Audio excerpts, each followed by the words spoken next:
All right. This is a make or break year for Jayson Tatum and the Celtics, especially Jayson Tatum. So let's discuss why. First off, these are high IQ takes for all you people who be at work, frustrated with your life, frustrated with everything, and you just get the post it, you suck your teeth, and then you really take your frustrations in life out on these comments.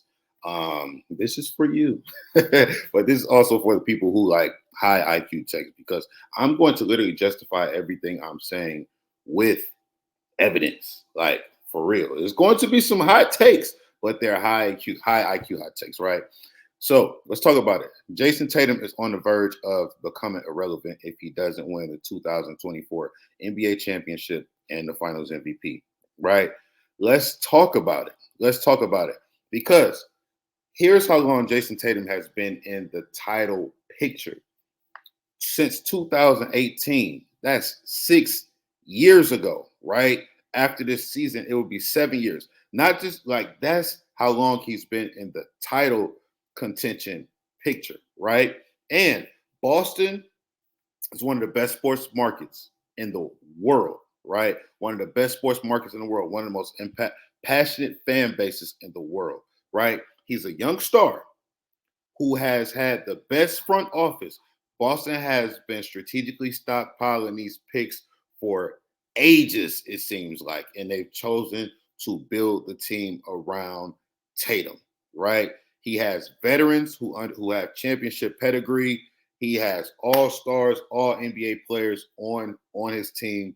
And literally, if he doesn't win this year with the emergence of Ant-Man, with the global sensation that is Luka Doncic, right? The international sensation that is Luka Doncic, with all of these teams getting better, with Wemby here, Jayson Tatum is going to become extinct.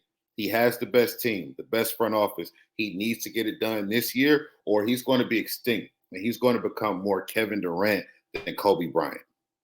Right? I'm going to say that again. He's going to become more Kevin Durant than Kobe Bryant. And rather than looking at that as a diss, what does that mean? KD, for however you feel about him, most skilled, right? Skilled. He brings that. When you think of skill, you think of Kevin Durant. Now, here is what I credit KD with. He's the most self-aware NBA superstar in history. KD knew that he was not a leader of a championship team.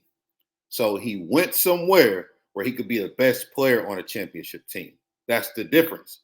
The leader is the person who has to galvanize everybody, right? That's the person who has to get everybody on one accord.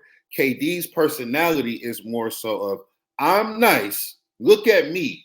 I'm always working. You see me working. You see what I'm doing. I'm leading by example. You're a professional. You're getting paid just like me. Why should I have to talk to you about you doing your job?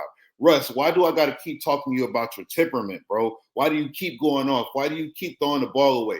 Give me the rock. Hey, Harden, James, hey, yo, don't trade Harden, right? Hey, let's us three come and figure this thing out, how we can stay together. That's what leaders do. KD's a hooper, not a leader.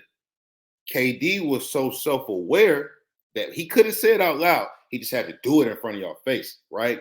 He was so self-aware that he went somewhere where it's like, the leadership is great, but I know I'm better at basketball than all of them, so they're still going to defer to me. You see what I'm saying? I know I'm better at basketball than Steph. I know I'm better at basketball than Clay. I know I'm better at basketball than Dre. So when I get there and they're coming off this loss to LeBron, they're going to defer to me. They need me to actually win, right? And they have such a strong culture, he didn't have to be the leader. If Jayson Tatum does not win this year with the team he has, with the front office that he has, he's going to be that guy. Look for him to make the next move in sports that disgust you. Look for him to leave and go somewhere that has a strong culture, that has a leader, that he look at and goes, oh, I could be the best player here. I could be the best skilled. I could be the most skilled person here. So I could still be the number one option, right? I could still win. I don't care what they say. Look for him to be that guy. Look for him to be that guy because he has everything that he needs. He has a championship point guard. right? Who's all defense, right? He has Jaylen Brown. He has Jaylen Brown. Hot take. Jaylen Brown is better than Hedo's D Wade, and it's not even close. If I had a fantasy draft, if I had a draft pick, and I said, hey, I could get Hedo's D Wade. So that's D Wade from 2011 to 2000 and what? 14, whatever that 4-year stretch was, 2011, 12, 13, 14. So yes, 4 years. Whatever that stretch was, or I get Jaylen Brown for now in the next 4 years. I'm picking Jaylen Brown. He's taller, he can shoot better, similar body frame. He can guard more positions, right? And he's like the mix between D Wade, Scotty, but he can get hot and produce like a number one option, right? You couldn't go to D Wade, Hedo's D Wade, and say, hey, go guard D Rose, take him out the game so LeBron can go get 40. You couldn't do that. You can do that with the Celtics. You can look Jaylen Brown in the eye and say, hey, go guard the best. Hey, go guard Ant if you got to play him in the finals. Hey, go guard Kyrie. Go guard Luka. Go guard whoever. And I need 25 from you. And look, you still got to hit from 3, right? He's going to do that. He's the person who gives Boston those energy plays the same way that Iggy and Dre used to give Golden State those energy plays. You see what I'm saying? D Wade, Hedo's D Wade, I'm going to give him about 8, right? Celtics, Jaylen Brown, in terms of what he does for that franchise and his role, as far as starring in his role, he's a 10 as starring in his role. He's all NBA as a number 2 option. He's all defense caliber player as a number 2 option, and he still goes out and gets you 30 when you need it, right? So for all you fans who just hear names and shoe brands and net worth and household stardom names, you go, oh, D Wade. I told you these are high IQ takes.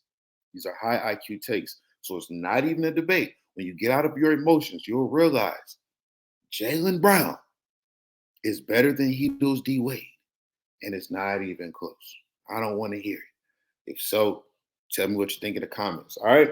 And then if you think about this, matter of fact, I'm going to go on record and say this Celtics team is better than the 2008 team that won, 2008 Celtics team that won with KG, Ray Allen, and Paul Pierce, and is better than the Miami Heat super team that came after that. This 2024 Celtics team is better than the Miami Heat super team, all right? Is LeBron better? I mean, is Jayson Tatum better than LeBron? Absolutely not. But is Jaylen Brown better than Hedo's D Wade? Yes. It's a combination of Drew Holiday and Kristaps Porzingis better than Chris Bosh. Absolutely. Then you add Derek White.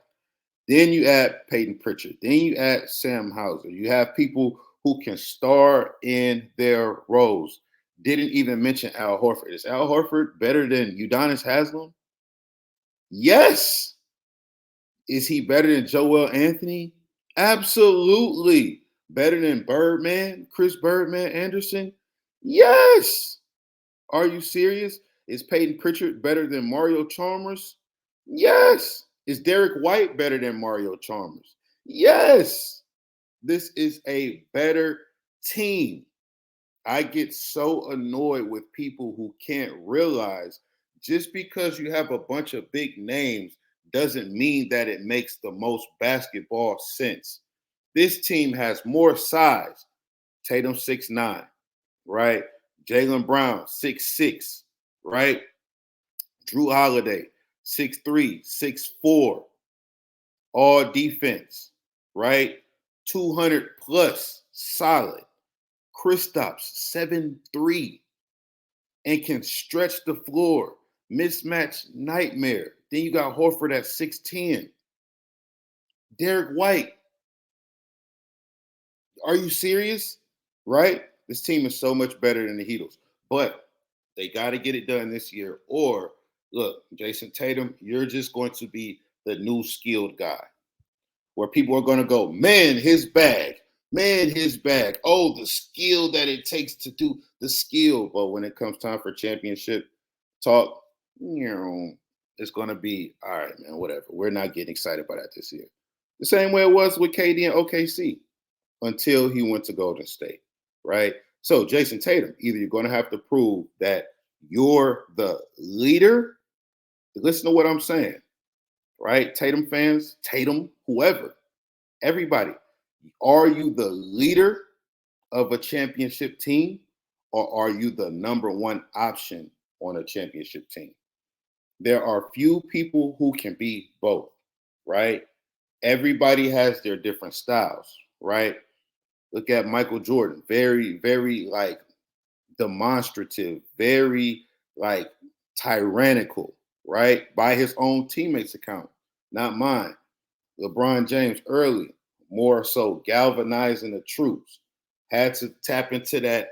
All right, look, all of this, look, we got all the handshakes and stuff, and this and that and the third is cool. But when he got to Miami, he started to embrace that villain mode a little more. And he started to realize, hey, I could hold these people accountable, not only with the way that I train and the way that I play, and instead of trying to be everybody's friend, I can hold them accountable and say, hey, you're supposed to do this. You're supposed to do that.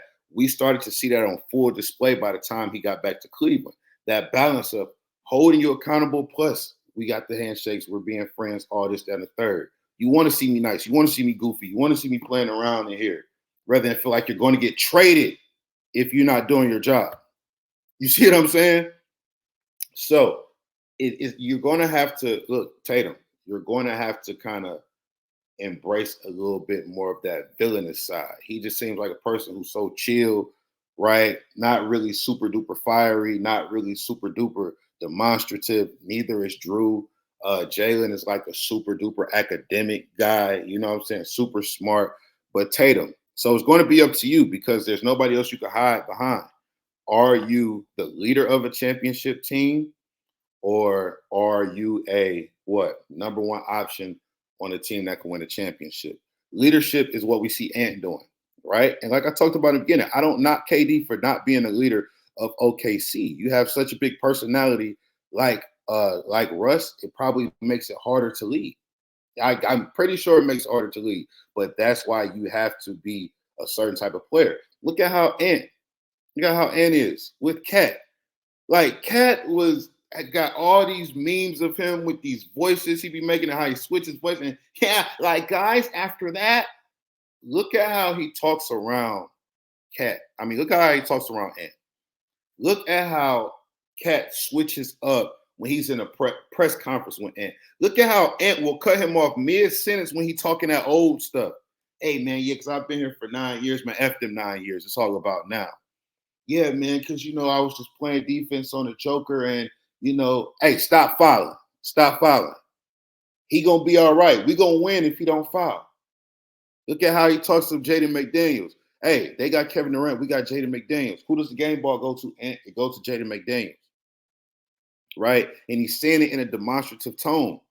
Like they know, they know, they know.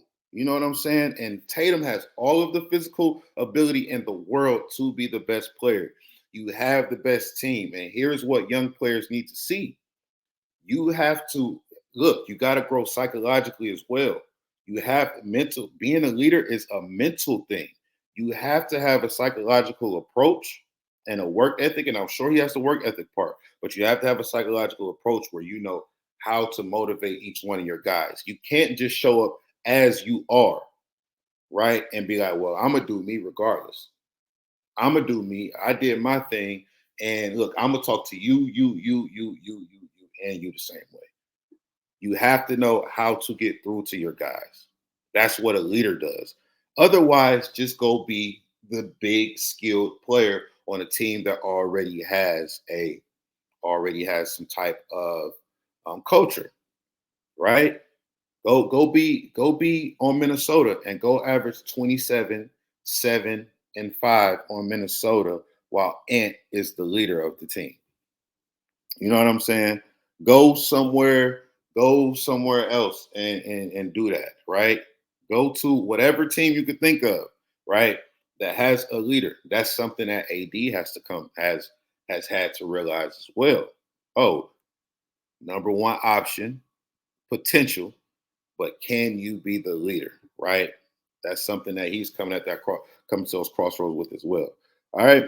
So look, let's get it, man. Let's get it. Let's get it. Let's get it. But I can't look. I can't say it any more clear.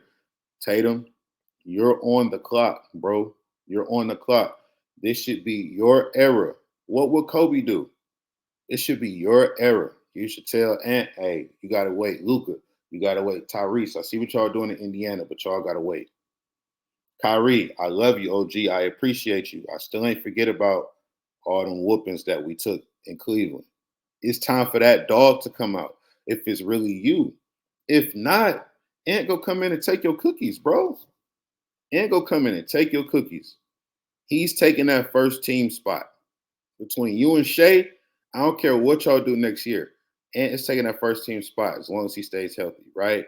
If Luka comes in, if Luka comes in and puts up a great performance, that's his first team spot as well at that forward position.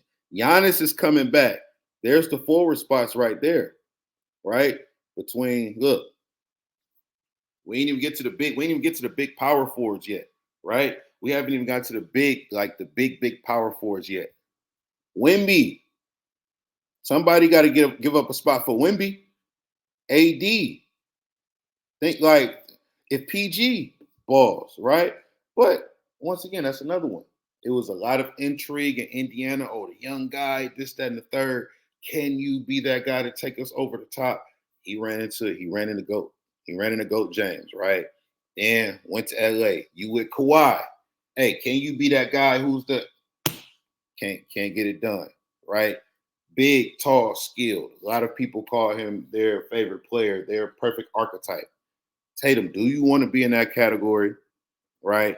Where you're big and skilled and you're appreciated for your skill and how tall you are and that you can walk and chew gum and text at the same time? Or do you want to go to the Kobe light? Do you want to go into that category, right? Or do you just want to be a hooper, bro? Because being a hooper, right, is like being a talented receiver in the NFL who can't stay on one team. You know they go catch the ball for 1,000 yards. You know they go give you 80 to 100 receptions. They're gonna make the Pro Bowl, but they're not. They're just a talented pass catcher. They're not the leader of that team. When I hear Hooper, that's what I hear. Hey, that's a Hooper. Okay, yeah, you can put the ball in the cup, but you're not the leader of your team. You don't know how to touch your guys emotionally, spiritually. You don't know how to tap in to their energy and get them to play above and beyond themselves. Everybody doesn't have that. You got to go acquire that. You got to go learn. Some people are born with it. Some people you have it. You have it or you don't. And those people don't come along all the time. It's more likely to get somebody 6'9" with a 7-foot wingspan than it is to have somebody who knows, who has that skill set, right? Who has the physical abilities and know how to tap into their teammates' energy, get the best out of them. And has guys who've been playing losing basketball their entire career thinking that they can beat the defending champs, and they did. Look at Nas Reed. Look at Nas Reed. Look at Nikhil Alexander Walker. Look at Karl Anthony Towns. You see what I'm saying? Look at Rudy, who's been stuck in first round, second round purgatory his entire career. Look at him. Look at Conley, same thing, right? Look at him. Young man came in, he knows how to tap into that energy, right? So Tatum, do you know how to get that? Because you have the most to work with than anybody.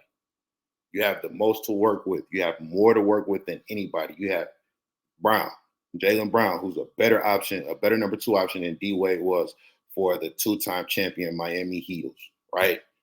You have Jaylen Brown. You have Drew Holiday, veteran point guard, can lock any and everything up. You have Kristaps Porzingis, the freaking unicorn. You have Al Horford, gritty vet. You have a deep bench. You have Derek White. Go out there, drop 40, average 40 on whoever comes up next in the Eastern Conference Finals. And then if y'all make it to the finals, go average 40 because you can. and you have the teammates to take up the hardest assignments on defense so you can go average 40. It's set up for you to win. What are you going to do about it? All that chill stuff. This is your chance to take it right now. Or I promise you, and it's going to be the face of the league. You're going to be forgotten about, Bucko. Between Wemby, between Luka, Giannis returning, right? You're going to be forgotten about. So let's get it. Let's get it.